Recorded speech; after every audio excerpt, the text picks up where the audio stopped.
मित्रांनो, आज आपण तलाठी भरतीची पीवायक्यू बघणार आहोत. त्यातला हा पहिला पीवायक्यू आहे आणि अतिशय इम्पॉर्टंट आहे, सरळ व्याजाशी रिलेटेड आहे. श्रीसिंग यांनी बँकेमध्ये 1264 रुपये रकमेची वार्षिक 5% दराने गुंतवणूक केली आणि त्यांना 3 वर्षानंतर किती रुपये रक्कम परत मिळेल म्हणजे आपल्याला रास काढायला सांगितलेले आहे. श्रीसिंग यांनी बँकेमध्ये किती रुपये ठेवले तर ती रक्कम आहे 1264 रुपये. आपल्याला ती सर्वप्रथम मुद्दल म्हणून पुढे घ्यावी लागेल 1264 रुपये आणि यावरच एक क्रिया करायची की मागून 2 अंकानंतर ऑलरेडी इथे पॉईंट देऊन ठेवायचा. 1264 चे झाले 12.64. मग त्याच्यामध्ये गुणाकार काय करायचं की दर किती आहे 5% म्हणून गुणिले 5 आणि गुणिले ह्या 3 वर्षाचा कालावधी आहे म्हणून या ठिकाणी 3 केले. आता गुणाकार करत असताना हा 5 3 15 ऑलरेडीच आपण असा लिहून घेतला. 5 3 15 गुणिले 12.64. मित्रांनो 15 चूक किती होते तर 60 होते. 6 आले हातचे 15 सकम 90 आणि 6 होतात 96 म्हणजे 9 आले हातचे. 15 दोन्ही 30 30 आणि 9 होते 39. 3 आले हातचे 15 1 15 15 3 काय झाले 18. मागून 2 अंकानंतर पॉईंट आहे म्हणून इथं पॉईंट दिला म्हणजेच आपल्याला सरळ व्याज आलेला आहे किती तर 189 रुपये 60 पैसे.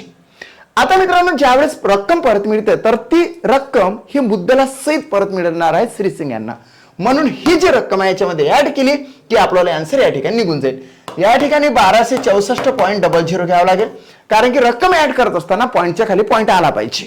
या ठिकाणी 0 6 9 4 किती होते 13 हात चौला 1. या ठिकाणी किती येते 9 6 15 येतो म्हणून या ठिकाणी 5 आला हात चौला 1. या ठिकाणी 4 आणि इथे 1.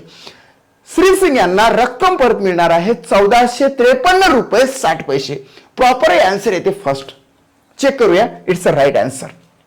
सेकंड क्वेश्चन आपण इंग्लिशच्या संदर्भात घेतलेला आहे. Select the most appropriate option for the given blank. Nobody called Raghav for the party space आणि क्वेश्चन मार्क. हा प्रश्न आहे मित्रांनो क्वेश्चन टॅगशी रिलेटेड.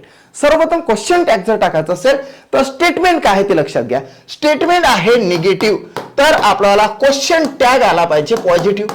म्हणून आपण सर्वप्रथम काय करायचं की यातला जो हा कॉल्ड आहे, कॉल्ड म्हणजेच काय तो वर्ब आहे, त्याचे 2 तुकडे करायचे. याचे 2 तुकडे केल्यानंतर इकडे राहतो डीड आणि इकडे राहतो कॉल. मग हा जो डीड आहे या ठिकाणी प्रोनाउन म्हणून आपल्याला घ्यावं लागते डीड.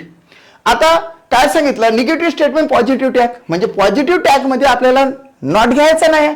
मग डायरेक्टली आपण इथला जो सब्जेक्ट आहे त्या संदर्भातला आपण प्रोनाउन घेणार आहोत आणि ते प्रोनाउन येतं दे.